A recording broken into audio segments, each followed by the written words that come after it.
সুপ্রভাত। রাধে রাধে সবাইকে। আজ আমার চ্যালেঞ্জের 30তম দিন।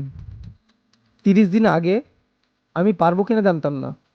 শরীর কাঁপতো, মন বলতো আজ বাদবে। কিন্তু প্রতিদিন নিজেকে একটাই কথা বলেছি, আজ করি, কাল দেখা যাবে। এই 30 দিনে আমি শুধু ঘাম ঝরাইনি, আমি অজুহাতগুলোকেও হারিয়েছি। কিছুদিন ব্যথা ছিল, কিছুদিন মন ভেঙেছে, কিন্তু থামেনি। আজ বুঝেছি, জিত মানে পারফেক্ট হওয়া নয়, জিত মানে প্রতিদিন উঠে দাঁড়ানো। এই শেষ দিনটা শেষ নয়, এটা প্রমাণ আমি চাইলে নিজেকে বদলাতে পারি।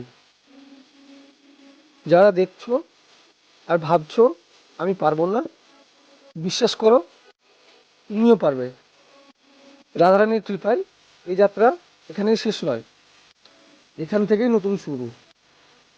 তাই সবাই ভালো থাকবেন, সুস্থ থাকবেন। রাধে রাধে।